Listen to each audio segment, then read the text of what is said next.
Hey guys, welcome back to Cali Plants. It's me again, Mark, and today we're here at the greenhouse, and you can see me. I'm still newly bathed. Okay, I just bathed quickly so that we can do this recording. So for our topic today, the reason why you clicked on this video because you saw the title, succulents that I avoid buying and why you should too. I wanted to make this video because I want to help beginners who are still starting out with caring for succulents so that they won't be disappointed when they buy their succulents from online, because here at the Philippines we have a lot of sellers and we have a lot of plants for sale, but some of us, maybe you probably, you might have been disappointed before with your plant haul. They look very good when they are being sold, but when they reach you and after a few months or after a few days, you're already disappointed with them. So I just want to give you some criteria on choosing succulents so that you won't be disappointed with them. Okay, so I've listed 5 different criteria here. Now, these are not specific succulents, these are criteria. These are traits with succulents. So the first one that I want to share with you is succulents with a few leaves. So if I see them with very few leaves, with just a handful of leaves, even if they're big, even if their size is large, but if they have a few leaves, then I will be avoiding that. I won't be buying that. You might have noticed our last video here at the channel. It's about overgrown succulents, and you would know that a succulent is overgrown if it's got a wide rosette but it has a few leaves. It has very little leaves.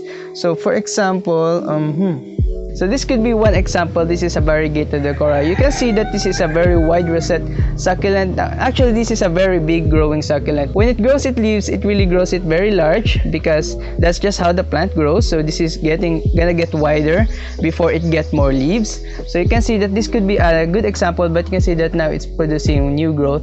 But if you got a plant like this that is already so wide but you can only see a handful of leaves, then I would not recommend you buy that, especially if you're a beginner, because leaves will tend to lose while your plant is still in shipping and while your plant is still acclimating. So after a few days and after a few weeks, your plant will naturally drop their leaves while they are adjusting to your place. So if they have a few leaves to start with, they might have a harder time adjusting to your place, which is why I would recommend that if you're looking for succulents online, buy those ones that have a lot more leaves.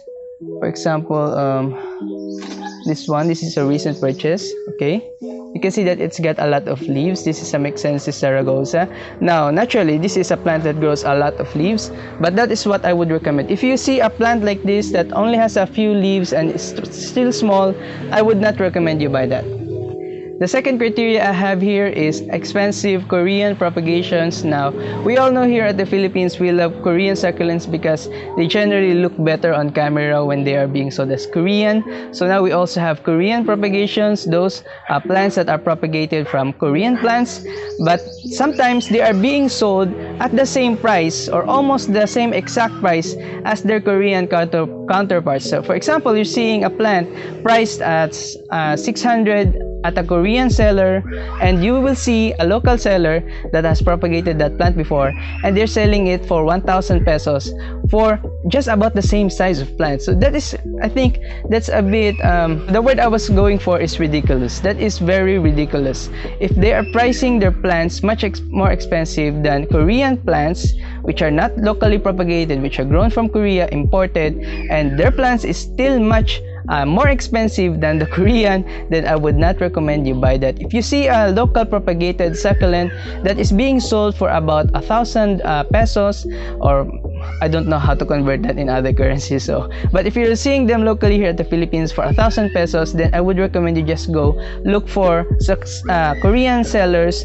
They might have the same exact plant priced at a much lower rate. You will really have to study a lot about succulents. Don't get too excited seeing new plants at the market because they are not all priced the same. So not all sellers will price their plants the same. So you will have to be wise about your spending, because maybe you would spend a lot of money on one specific plant and then after a few weeks you will see another plant that is much bigger than that is being sold as much cheaper.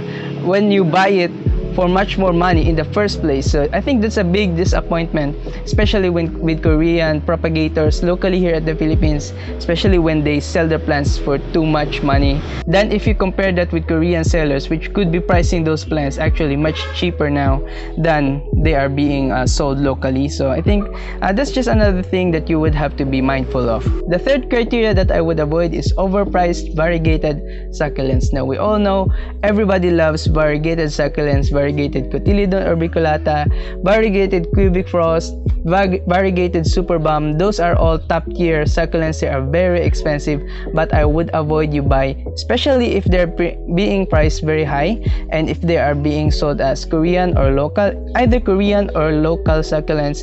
If they are overpriced, they cost about, if they are being sold for more than, I don't know, 2,000, more than 3,000 pesos for each plant, I would not recommend that you buy that. Why? Because these succulents, they are very easily propagated.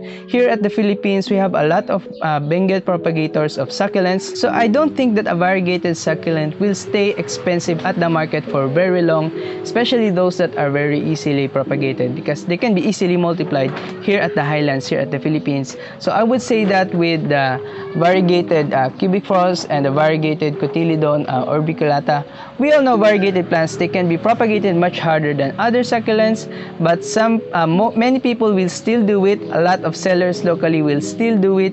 So you will find that plant maybe in a few months or in a year or more than a year, that you will see that plant being marketed, being sold for much cheaper than when they are first seen at the market, than when they are new. So for example, with our cotyledon orbiculata, it's being sold for about 2,000, I think about 1,500 to 2,000 for a small plant, but I'm seeing now local propagators of that plant that are selling them for about 700 or 800. So I'm not exactly sure about this. No, this is not verified in any way. I've just seen some sellers selling that plant, especially with the cotyledon orbiculata lady fingers. It's being sold for more than 1,000 pesos before, but now I can see people selling them online for about 500 pesos. So if you bought that at the peak of its popularity, of its trendiness, then you might be spending a lot more money, and then it will not even grow a lot until they are being sold for much cheaper. So you will get a small plant that you buy for an expensive price, and you will not be able to grow it yet before you see another plant being sold for a much cheaper price. So I think that's a big disappointment when it comes to variegated or very expensive succulents. So I would just avoid you buy overly expensive succulents. Either they are Korean or locally, especially the variegated ones. The fourth criteria that I will be avoiding for now when it comes to buying succulents are succulents that are common. So these are succulents that are being sold for much cheaper than their uncommon succulents, uncommon cousins. So these common succulents range from 25 pesos to 50 pesos. And generally speaking, when talking about these succulents, I would generally avoid growing them, especially if I have a limited amount of space to which I can put my succulents. Because if you have a limited amount of space and you're using it to grow succulents that are already all over the place, they're everywhere, these common succulents, everyone has them. So if you're gonna use up your limited space to grow a common succulent, then I don't think that it will be ideal, because everybody already grows it. And even if you post those succulents, even if you share your pictures with those succulents, if they're not big enough, then they will not make any effect on people, because a lot of people will actually have a lot more bigger succulents of that exact type. So I don't think that it will be very good to invest in. So it's not a very good investment for me, especially if you are planning to sell succulents in the future and you're planning to propagate them. Because if you propagate common succulents, then you will not be able to price them very high, because they're common succulents already. So I don't think that they're a good investment if you're gonna sell them, or if you're gonna share your succulent photos on the internet. You may be able to brag about them online, you may be able to share them, especially if you already have a big succulent that is common. But if it's not very big, or if it's already very common really, then I don't think you will get a lot of likes for that. Now a lot of people are actually getting annoyed with this, because if they're selling their common succulents, it's not getting popular on Facebook groups. Well, that's just the reality, guys. We have to accept it, because more rarer or more expensive or more more hard to find succulents will naturally be much more popular than your common varieties. So I would avoid buying common succulents right now here at my place, here at my channel. I have a limited amount of space. Actually, I have a lot of common succulents and they are already taking over my space, and I don't know where to put them because I don't want to give them away because I already spent a lot of energy on them. But even if I sell them, they won't be priced very much, very high, very much. So now I'm actually confused what to do with my common succulents because there's a lot of them and I actually need a lot more space for new incoming succulents. Maybe I think I will be giving them away at my subscribers here at the channel here at the Philippines. So if you want to get common succulents, I might be able to give them away. So you just comment it down below so that I will know if you would want to get common succulents, because I really have a lot of common succulents.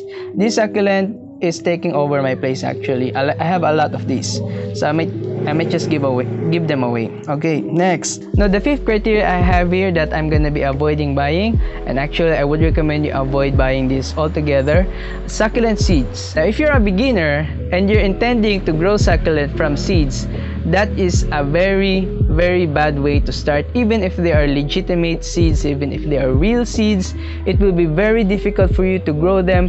It will take you about 2 years to get them to a token size, to get them to a size that you can sell. So for example, for this plant, okay, the seeds of this plant is very itty bitty, very tiny, and if you have no experience with potting mixes, with caring for succulents, with watering, then those seeds might die before they reach a shape that you will be proud of. So I would really avoid buying succulent seeds. Also, a lot of sellers of succulent seeds online are actually fake seeds. Those seeds that they're selling online, those very beautiful succulents, and they show a picture of a seed side by side with the succulent, that they say that this is the seed of this succulent. That is wrong. That is not gonna grow, not gonna show you, not gonna give you any results, because those seeds are most probably fake seeds. Now I would recommend you buy seeds from legitimate growers who already grow their seeds. So for example, astrophytum growers, they might be able to pollinate their own flowers and get seeds from them. So if you already know somebody who is growing succulents and who is pollinating their plants and growing seeds, those are the people that you can buy from. But if you're gonna look for seeds in Shopee or in Lazada, then most probably those seeds will be fake and they will not be growing for you, especially since they all look alike. They look like little black dots, they look like little black seeds, and I think most probably those seeds are dragon fruit seeds. So they are not real succulent seeds, because Echeveria seeds doesn't look like that. Echeveria seeds are actually very fine. They look like how would I say this in Filipino? They look like little kuto. Yan. Mukha silang kuto. Okay, so that's how small they are. They look like little lice, little black lice. They get carried off by the wind because in their natural place, Echeverias grow in windy places and at the side of the rocks. So if an Echeveria is getting pollinated and is producing seeds, then the wind will carry those to higher up places and they will grow from there, because they grow at the sides of cliffs, at the sides of rocky slopes. So that's how they grow in the wild, and it's very difficult to grow them from seed in your area here at the tropical climate. If you're not living in Mexico, in South America, then it might be very difficult for you to grow those seeds. Now I know a lot of growers have success with seeds, but they are doing that using grow lights and using like very seed specific potting mixes. So it's very difficult, especially for a beginner, which is why I would avoid buying them, and also I would recommend that you avoid buying succulent seeds. Now if you made it to the end of this video, thank you very much guys for sticking with me, for letting me share my knowledge and my experience with you, for not clicking away, and also for staying subscribed and for always watching my videos. Actually our video view count is actually going down right now at the channel. I'm seeing less views from people. Actually we have 7,000 subscribers, but I'm only getting about 1,000 views. So I think maybe it's not my fault, probably. It's not the content's fault. Maybe it's just the interest have waned over time, so the interest is not that high. Maybe because a lot of people stopped caring for succulents, so it's no longer trendy really right now. So if you're still watching this video, thank you very much for you guys. I will still continue to make succulent videos here at the channel, so that anytime that people get interested again, I will still be here. But yeah, things are not always looking so bright here at the channel, or maybe because of my decision to make the channel English, which is why they're not watching anymore. Okay, so maybe that's just another thought. But if you're still here, thank you very much guys, and I will see you guys in the next video. Bye bye.